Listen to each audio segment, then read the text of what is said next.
Bueno, buenas tardes. Este video es una pequeña introducción al experimento que les voy a mostrar después, que es un experimento que demuestra el efecto de la termoflotación. Esta explicación que les voy a dar sobre la convección y la termoflotación forma parte del proyecto Biotrafo, que es el proyecto del cual participamos el Centro de Investigación de Métodos Computacionales, el CIMEC, junto con otros grupos de Europa y y es un proyecto de la Unión Europea, y en base a ese proyecto fue que nos invitaron a hacer esta exposición. Bueno, entonces vamos a empezar explicando un poco qué es la convección. Bueno, en muchas aplicaciones tenemos un cuerpo o dispositivo caliente, como acá en este ejemplo que vemos acá a la derecha. Tenemos un cuerpo caliente acá abajo y queremos un cuerpo caliente que genera calor, y por lo tanto ese calor hay que extraerlo, porque si no la temperatura del cuerpo empieza a aumentar y hay que de alguna forma refrigerarlo, ¿no es cierto? Eso pasa desde un motor que está trabajando, genera calor, hay que disipar ese calor, el freno de un auto, un reactor, miles de aplicaciones en las cuales hay una generación de calor y hay que refrigerar eso. Bien, para refrigerar, ¿qué hacemos típicamente? Tenemos un cuerpo frío, tenemos un cuerpo frío, y ese cuerpo frío absorbe el calor del cuerpo caliente. Bueno, para que el calor vaya desde el cuerpo caliente al cuerpo frío, tiene que haber un medio, en el medio entre los dos, que permita transportar el calor desde el cuerpo caliente al cuerpo frío para refrigerarlo. Bueno, si ese cuerpo es un cuerpo sólido, la única forma de que vaya el calor es por conducción. Por conducción, o sea, el calor va fluyendo a través del sólido por conducción. Bien, la otra posibilidad es si en el medio, entre el cuerpo caliente y el cuerpo frío, tenemos un líquido. Entonces ahí, como el líquido es un fluido, un líquido o cualquier otro fluido, bueno, como el fluido se va fluyendo, va llevando material, se va calentando en el cuerpo caliente, se va moviendo, va hacia el cuerpo frío, entrega calor y vuelve, ahí se enfría, se vuelve a calentar y vuelve a subir y va entregando calor. O sea, en ese caso hablamos de que se produce la refrigeración por convección. En este caso, en el de arriba, el de un sólido, es por conducción, y en el caso de un fluido es por convección. Bueno, la historia de esto es que lo importante es que en la mayoría de los casos, cuando hacemos el transporte de calor por convección, ese mecanismo de la convección permite transferir muchísima más energía, muchísimo más calor que la conducción. Entonces, en la mayoría de las aplicaciones, cuando queremos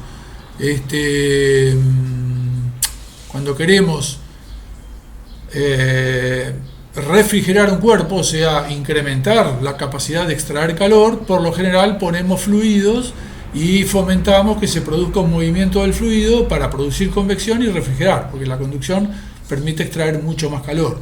Al revés, si no queremos que el cuerpo se enfríe, por ejemplo, un envase térmico para mantener un cuerpo caliente que no se enfríe, en ese caso al revés, tratamos de evitar la convección y rodeamos al cuerpo de algo sólido que evite el paso del calor. Entonces, por lo general, cuando queremos refrigerar, tratamos de fomentar la convección. Cuando no queremos refrigerar, o sea, queremos que el cuerpo mantenga su calor, al revés, tratamos de aislarlo, lo hacemos tratamos de evitar la convección y que solo sea por conducción. Bien, a su vez, la convección puede ser forzada o natural. Forzada quiere decir cuando hay algún dispositivo, por lo general mecánico, que fuerza el aire. Entonces, por ejemplo, acá vemos, tengo un huevo caliente arriba de una mesa y lo quiero enfriar. Bueno, una posibilidad es poner un forzador que mueve el aire y tira el aire frío sobre el cuerpo caliente y lo va refrigerando, y la otra es por convección natural, que es que de alguna forma el fluido solo va pasando alrededor del cuerpo. Vamos a ver que en ese caso es por termoflotación, y va pasando alrededor del cuerpo y le va extrayendo calor y va extrayendo calor. Pero no hay ningún elemento dispositivo mecánico que lo fuerza, sino que solamente por convección natural. La convección forzada tiene la ventaja de que usando un forzador suficientemente fuerte podemos lograr que haya una corriente de aire del fluido tan intensa como querramos. Nosotros lo regulamos dependiendo de cuán rápido, con qué intensidad querramos refrigerar al cuerpo. En el caso de la convección natural, bueno, no. Nosotros no tenemos un control directo de la intensidad de la cantidad de fluido que va refrigerando, sino que esto se produce naturalmente por la termoflotación. Pero por otro lado tiene su ventaja en el sentido de que como no necesita ningún dispositivo mecánico, bueno, en algunas situaciones esto es mucho más simple, más resistente a falla, porque no hay nada que pueda fallar, entre comillas, no hay un motor o una bomba que pueda fallar, simplemente se produce naturalmente. La refrigeración es pasiva, ¿no es cierto? No hay nada activo que la fomenta. Bueno, ¿cómo se produce la convección natural? ¿Cómo se produce la refrigeración por convección natural? Bueno, la mayoría de las sustancias, incluyendo los fluidos, se tienden a dilatar, se dilatan al calentarse. Es decir, al dilatar, quiere decir que para la misma cantidad de líquido aumenta su volumen, por lo tanto baja su densidad. Bien, al bajar su densidad, si está en el campo gravitatorio terrestre, o sea, si estamos en un campo gravitatorio y el fluido tiene una densidad menor, al tener una densidad menor es más liviano y tiende a ir hacia arriba con respecto al fluido que está a una densidad mayor, más frío y por lo tanto una densidad mayor.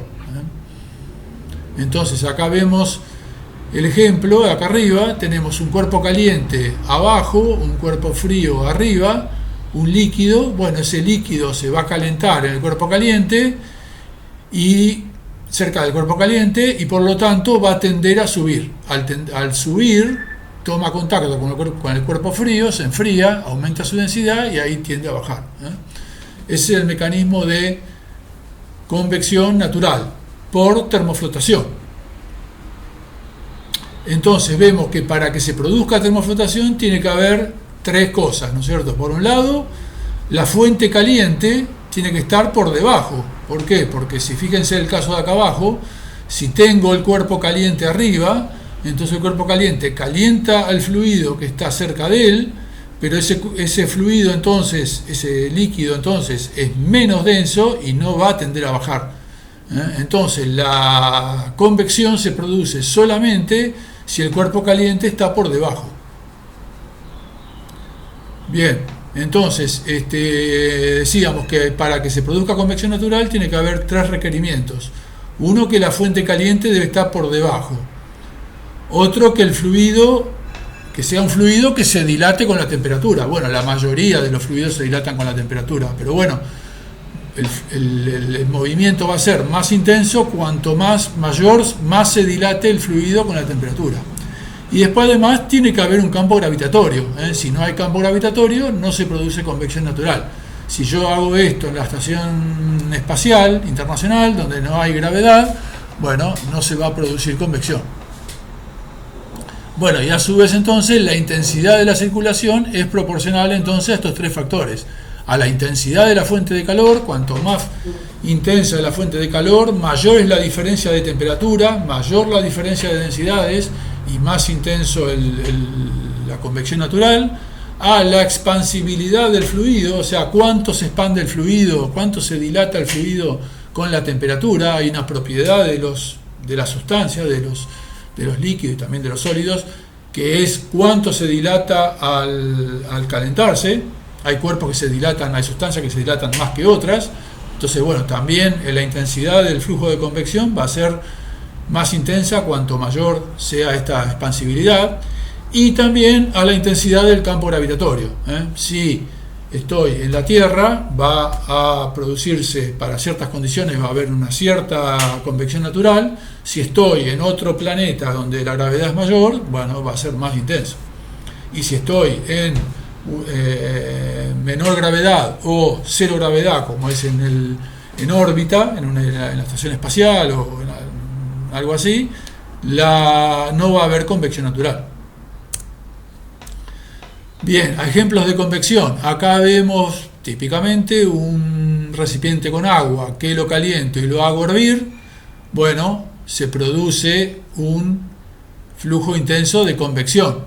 Vamos a ver acá un video y acá vemos, hay un recipiente con agua, se le han puesto papel picado, pedacitos de papel que actúan como trazadores, nos permite ver por dónde va el fluido, y entonces se está calentando y entonces vemos que el fluido va subiendo y baja, va subiendo por el centro del recipiente y baja por las paredes.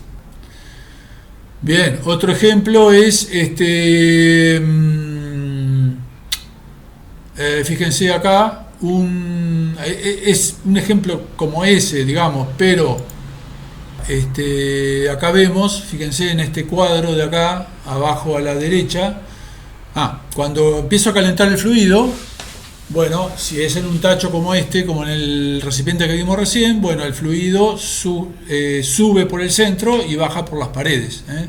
Pero en general, si el recipiente donde está el fluido es alargado en la dirección horizontal, entonces se forman lo que se llaman celdas de convección. O sea, en ciertos puntos donde el fluido sube, por ejemplo acá donde suben las líneas rojas, el fluido sube por ahí y baja por las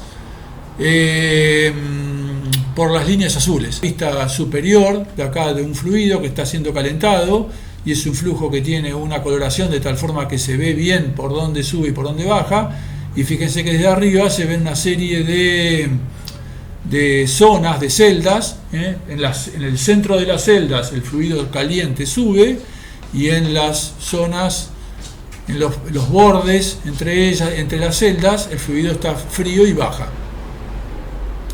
Bueno, acá vamos a ver un video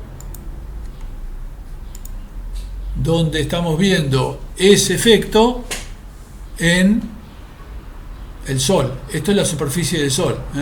Y fíjense, en el Sol pasa lo mismo. En el Sol, en el centro del Sol, hay una fuente de energía muy, muy intensa, y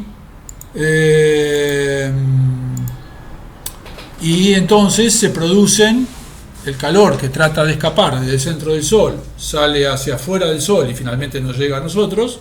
Bueno, eso produce, es también un fluido que está, diríamos, calentado por debajo, o sea, desde el centro del Sol hacia afuera, y se producen celdas de convección. Para que tengan una idea, estas celdas de convección son del tamaño, cada una de estas celdas que ustedes ven acá es más o menos del tamaño del planeta Tierra. Bien. Acá vemos, vamos a ver, fíjense, esto es un recipiente en el cual se agrega metal líquido y que está coloreado y se hace fundir, y fíjense bien, ahí se ven bien las celdas, y en el centro de la celda, esto está mirado de arriba, se ven las celdas por donde sube, en el centro sube el fluido y baja por los bordes entre las celdas. Y fíjense acá a la derecha hay una cámara termográfica infrarroja, y donde se ve bien que el centro de las celdas está más caliente que el borde. Bien, fíjense ahí como que se ve bien con detalle el patrón del flujo, donde se ve que en el centro sube el fluido y sale hacia los bordes, y se ve en la vista infrarroja, se ve bien como en el centro es más caliente y en los bordes más frío. Bueno, estas celdas, cuando, por ejemplo, también ocurren en un planeta como la Tierra, por ejemplo, en el planeta, en la superficie del planeta está, por ejemplo en el caso de la Tierra, está más caliente. ¿Por qué? Porque recibe la radiación solar y se calienta, y entonces el aire entra en contacto con esa superficie, se va calentando y también, claro, se calienta y tiende a subir, y también forma celdas de convección, ¿no?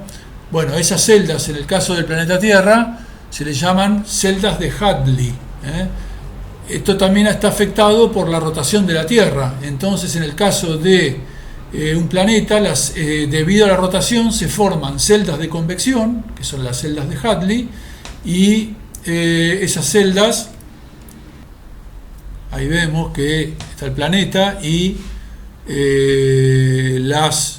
se forma un patrón de celdas de convección que tienen, en el caso de la Tierra, hay exactamente 3 de cada lado del ecuador. Está la zona cerca del ecuador, después la zona del medio y después la zona polar. Y eso define un poco el clima del planeta. Y los vientos, fíjense que los vientos también se organizan en celdas. Hay una zona en la cual, en el centro, cerca del ecuador, donde el viento va hacia el oeste, después una zona media donde el viento va hacia el este, y después finalmente en la zona polar donde se vuelve a invertir.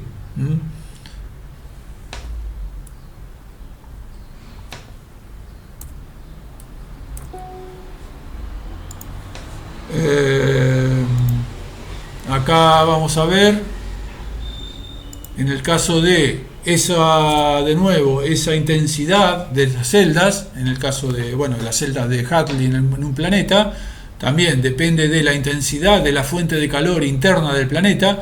En el caso de la Tierra, se calienta la Tierra hay una cierta cantidad de calor que escapa de la Tierra, que es la que está en el interior de la Tierra y sale hacia la superficie, y otra que es la radiación solar que recibe. Bueno, en otros planetas, por ejemplo en el caso de Júpiter, por gravedad se contrajo mucho. Júpiter en cierta forma es una estrella fallida. Si hubiera tenido más masa, podría haber llegado a producir fusión termonuclear y por lo tanto más fuente de energía, pero solamente por la compresión, el interior de Júpiter está caliente. Ese calor quiere salir del planeta y el planeta a su vez gira, por lo tanto también se forman celdas como se ve acá. Acá en la animación se ven bien definidas las celdas, las celdas de convección. Fíjense que en algunas franjas se ven como franjas, en algunos casos esas franjas van en una dirección, en otro caso van en otra dirección. Y algunos de los planetas, otros planetas, por ejemplo Saturno también tiene su patrón de celdas bien definido, bien intenso, porque tiene una gran fuente de energía interior, y otros como Urano y Neptuno, la intensidad de esas celdas es menor.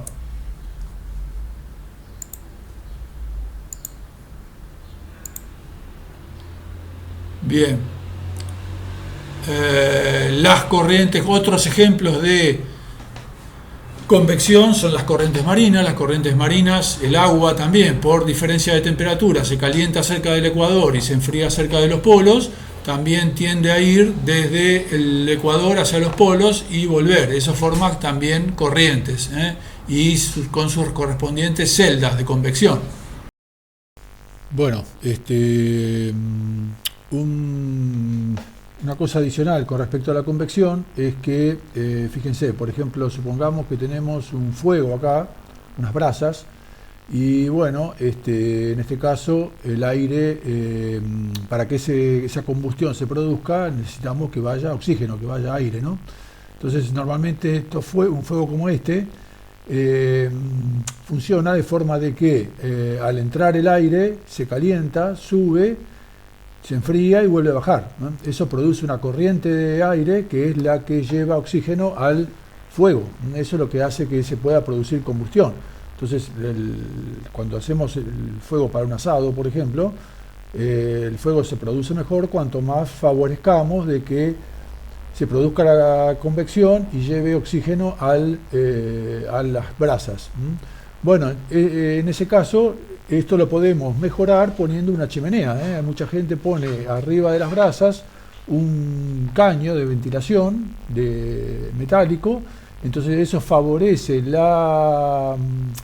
la ventilación. ¿Por qué? Porque hace lo que se llama el efecto chimenea. El efecto chimenea consiste en que al poner un conducto arriba de la fuente de calor, eso hace que el fluido se mantenga caliente a lo largo de todo el tubo, y entonces la diferencia de densidad a lo largo de todo el tubo en la zona caliente con respecto a por donde baja, donde el aire está frío, hace que haya una diferencia de presión acumulada que favorece la ventilación. Esto es lo que se llama el efecto chimenea y se usa mucho. O sea, logra que la convección, la fuerza impulsora que produce que se mueva el fluido, se acumule a lo largo de toda la columna de la chimenea, porque dentro de la chimenea el aire está caliente y por lo tanto una densidad menor. Si no hay chimenea, el aire apenas sube, enseguida se enfría y baja. Entonces el efecto de la diferencia de densidad es pequeño. Si ponemos una chimenea es mayor. Cuanto más alta la chimenea, más fuerza impulsora tenemos.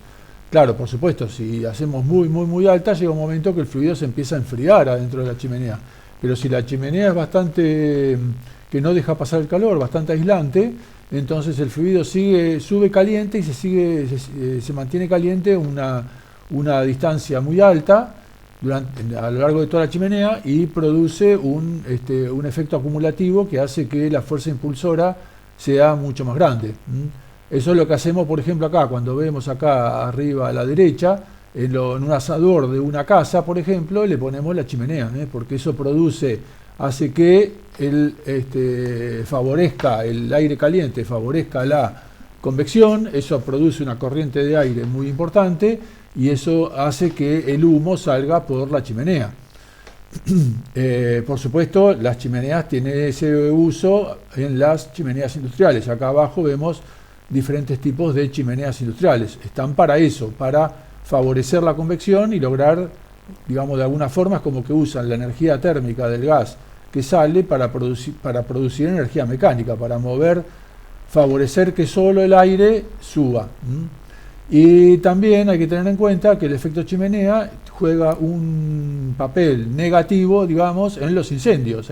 Muchas veces en un edificio, si se empieza a producir un fuego, el fuego calienta el aire y el aire tiende a subir, y si el aire se mantiene confinado en el edificio, eso produce un efecto chimenea que favorece mucho la propagación del fuego. Por eso se trata, en los diseños actuales, se trata de evitar este efecto chimenea.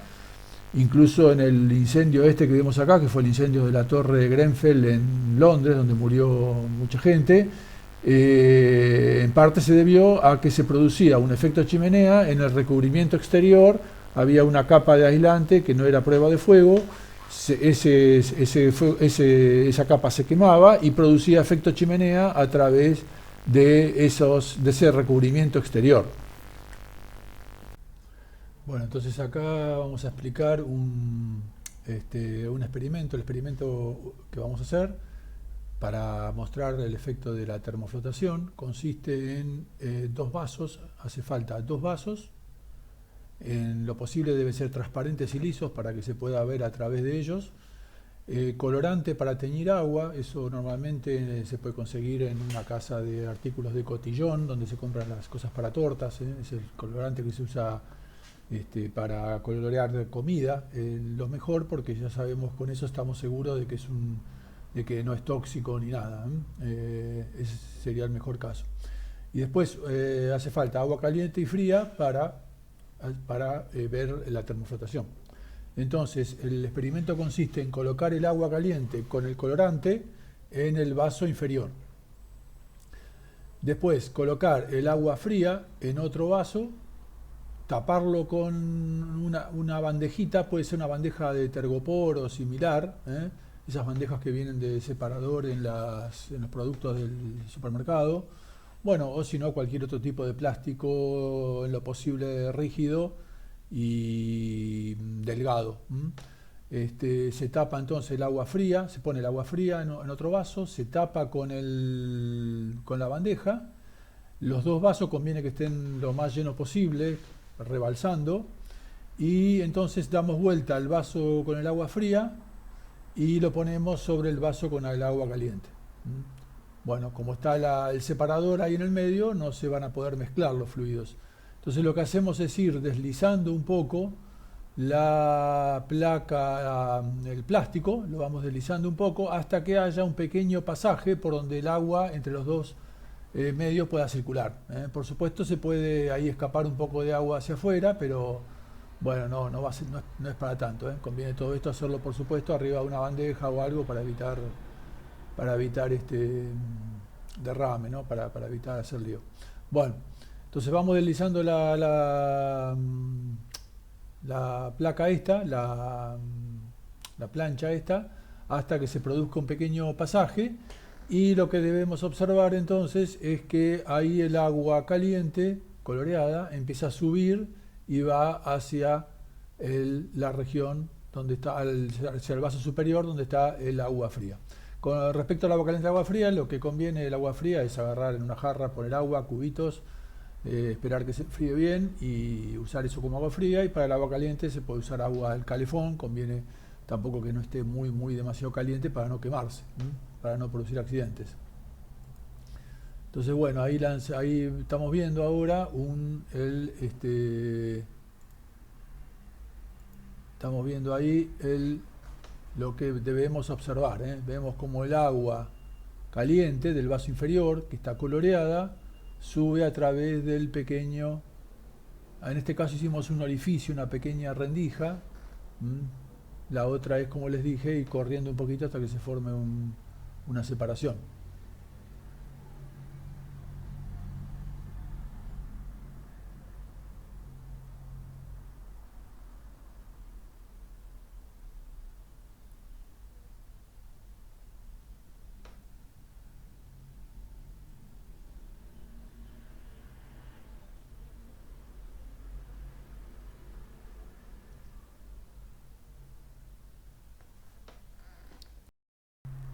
Bueno, acá vemos el dispositivo un poquito mejorado.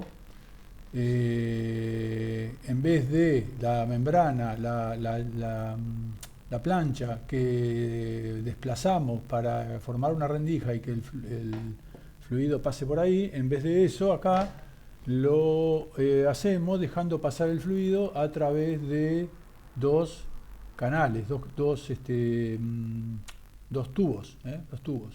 Uno para que suba el fluido caliente y otro para que baje el fluido frío hacia la parte inferior donde está el fluido caliente. Claro, en este caso, al hacerlo así, bueno, la ventaja es de que tenemos el efecto chimenea hacia los dos lados. Digamos, va a haber una fuerza, un efecto chimenea en el tubo ascendente y también en el tubo descendente. Es como el tubo descendente va a formar como una chimenea hacia abajo. Dentro, el fluido que va a bajar por el tubo descendente, el fluido se va a mantener frío y entonces eso va a hacer que se acumule toda la diferencia de densidad y va a aumentar la fuerza impulsora que hace que el fluido circule. Va a ser, digamos, proporcional a la suma de las dos alturas, de la altura de la columna de la chimenea fría, de la chimenea caliente y de la chimenea fría. Las dos van a hacer fuerza, las dos van a impulsar el fluido. Bueno, el problema con este diseño, desde el punto de vista práctico, es que ya no es tan fácil armarlo en base a invertir los vasos. Entonces ahora les voy a mostrar por empezar, cómo fue el experimento. Y bueno, no, les voy a mostrar primero cómo lo construimos, cómo estaba construido, y después cómo fue el experimento. Bueno, acá vemos cómo fue el experimento. Vemos el recipiente superior. Y entonces vemos la chimenea. Claro, el agua teñida es la que está inferior, la caliente, y va subiendo por la chimenea caliente hacia la parte superior. Ahí vemos, hay un pedazo que vemos todo el tacho inferior, todo lleno de agua con tintura, y arriba estamos viendo la chimenea donde está fluyendo el líquido caliente. Vemos que lo hace con cierta intensidad. Si no hago nada, el chorrito de agua que sale de la chimenea es muy estable y entonces no se observa bien. Entonces a veces lo que hago cuando ahora ven, yo estoy tocando con el dedo para que se perturbe el fluido y ven que la parte inferior donde está realmente el tubito se mantiene estable y la parte donde ya es la eyección del jet que sale del tubito, eso ahí cuando lo sacudo se empieza a temblar y ahí se observa bien la separación entre la parte del tubo y la parte donde golpeo. Bueno, ahí ven, ahí estoy golpeando. Bueno, otra cosa a observar es que fíjense que el agua caliente, que es la que tiene mayormente la tintura, después se empieza a mezclar todo, ¿no? Pero inicialmente el agua caliente es la que tiene la tintura. Fíjense que se forma arriba una capa bien estable de fluido caliente. Bueno, eso porque está más caliente y se va para arriba, ¿eh? Es como cuando uno volca líquido en un vaso, pero al revés, como es más liviano, en vez de irse para abajo, se va para arriba, ¿eh? Tiene flotación positiva, entonces se va hacia arriba, tiene una densidad menor. Entonces fíjense, se forma una capa de líquido caliente con tintura arriba de todo. Si quieren hacer el experimento, les recomiendo que se fijen el tema de la visibilidad, ¿eh? Hay que mantener el agua donde uno va a visualizar, la de arriba, bien limpia, para que se permita ver. Después conviene tener detrás una pared blanca, porque entonces ahí se observa bien por contraste. Si ponen atrás un objeto, algo que no sea blanco, se va a confundir con el chorro de tinta, etcétera, y no van a ver bien. Después la manguerita, la chimenea, el tubito, conviene que esté pegado a la pared donde van a observar. Después los frascos convienen que sean, por supuesto, bien transparentes, lisos, y también mantenerlos bien limpios y bueno, lisos y planos, ¿no? Para que se observe lo mejor posible. Como les decía antes, en este caso se me fue la mano, usé unos tachos, unos recipientes, son unos recipientes que venden en los bazares para poner galletitas, masitas, y eran un poco grandes, de como 3 litros cada uno por lo menos, lo cual es un poco demasiado. Yo los compré grandes pensando, bueno, para magnificar el efecto, etcétera, y estaba buena la idea, pero ojo porque también trae esos inconvenientes, porque el agua tiende a escapar. Cuanto más alta es la columna de agua, más fácil es que se escape por cualquier rendijita que haya, más hay que preservar la estanqueidad de las juntas.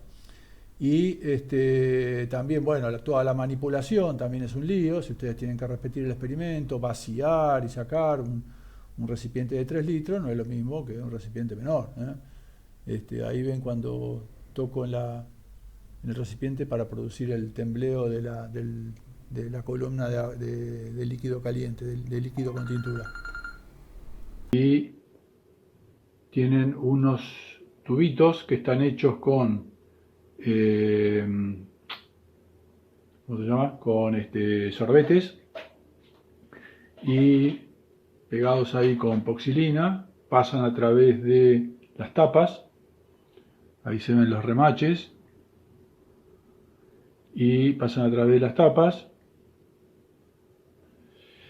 Conviene que los tubos estén pegados a las paredes, porque entonces así cuando después uno observa, si el tubo está pegado a la pared, se observa mejor el flujo y todo.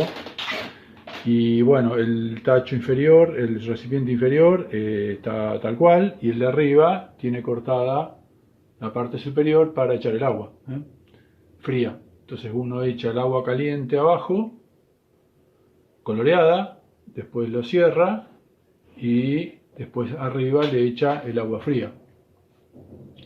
El agua siempre conviene agregarla hasta el tope, que rebalse. Y conviene sellar un poco con un sellador siliconado, lo que acá en Argentina le llamamos la marca Fastix, o bueno, similar, sellador siliconado. Uno de ellos, el de arriba, se puede sellar, digamos, directamente definitivo, porque total uno tiene acceso por la parte cortada de arriba. Y el de abajo, yo cada vez que las 2 o 3 veces que lo cargué y hice el experimento, le pongo un poco de aceite a una de las superficies para que no se adhiera al sellador y después le pongo un poco de sellador. Porque ¿qué pasa? En este caso el tacho que hice es un poco demasiado grande. Tiene, cada uno de los tachos tiene como 3 litros de capacidad. Se me fue un poco demasiado grande. Entonces la presión es bastante importante. Entonces donde hay una pequeña fisura se tiende a escapar el agua por ahí. Cuanto más alto es la columna de agua, más presión hay y más posibilidad de que se escape el agua. Entonces acá un poquito, en este caso, bueno, donde hay una pequeña rendija se empieza a escapar agua. Entonces hay que sellarlo un poco. Si fuera un poco más chico, tal vez probablemente no hace falta tanto sellado. Y bueno, y finalmente ahora, para ir al ejemplo que es la base del proyecto por el cual estamos en esta red Biotrafo, bueno, es la refrigeración interna de equipos de transformadores, los transformadores eléctricos. En los transformadores, ustedes saben, se produce la conversión de energía eléctrica de una tensión a otra. Por lo general, para transportar la energía eléctrica desde un centro de generación a una ciudad, se hace por redes de alta tensión, porque bueno, se puede ver que cuanto más alta es la tensión, menos pérdidas hay. Entonces uno trata de llevar la energía de un lado a otro en redes de muy alta tensión, 500.000 voltios por ejemplo. Bueno, pero cuando la energía llega a la ciudad hay que volverla a tensiones más bajas, porque si no sería muy peligroso que en los hogares se usara tensiones tan altas. Entonces hay que ir reduciendo la tensión a través de transformadores. Ahora bien, adentro del transformador hay una serie de bobinados, como en el transformador que ustedes tienen para alimentar a su PC. En ese hay bobinados, y en esos bobinados se pierde una cierta cantidad de energía. Para la inmensa cantidad de energía que se lleva de un lugar a otro, si bien se pierde una pequeña cantidad de energía, digamos por decir algo, 3% o 4% de esa energía, es mucha energía, y esa energía hay que disiparla.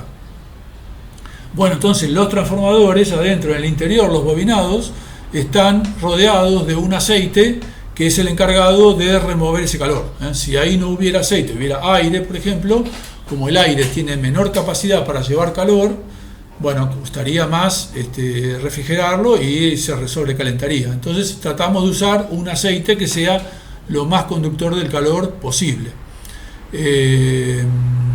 Bien, acá vemos una simulación de un bobinado de un transformador. Tenemos la caja del transformador y el bobinado, y fíjense, se va produciendo, acá tenemos un detalle en la zona superior, como el bobinado está caliente, fíjense que está rojo, se calienta el fluido y va subiendo por las paredes, cercano a las paredes del bobinado, se va calentando y va subiendo y después retorna por la pared exterior. Vamos a ver ahora una animación. Bueno, ahí ven ustedes cómo cerca del bobinado se va calentando el fluido, sube, va por el centro y después, bueno, no se ve porque es más débil, pero baja por la pared externa de la cuba. La cuba es el recipiente donde está contenido el bobinado. Bien. Entonces, como para terminar, el proyecto para el cual estamos invitados al proyecto europeo, por el cual surgió esto de la Noche de los Investigadores y fuimos invitados, es este proyecto que está acá, se llama Biotrafo, y es un proyecto que el objetivo del proyecto es estudiar el impacto de cambiar los aceites de los transformadores de aceites minerales, que son los que mayoritariamente se usan hoy en día, por aceites más amistosos con el medio ambiente, como ser ésteres o aceites vegetales. Bueno, las propiedades mecánicas son un poco diferentes y por eso hay que estudiar, antes de hacer el cambio, hay que estudiar cuál es el impacto del uso de esas ésteres. Bien, acá hay algunos de el consorcio que conforma el grupo de institutos que forman parte de este proyecto, está acá abajo. Nosotros somos el CIMEC, que está acá primero, y después algunos de los principales grupos del consorcio. En realidad el consorcio tiene todavía 7 más de grupos. Bueno, agradezco entonces ahora a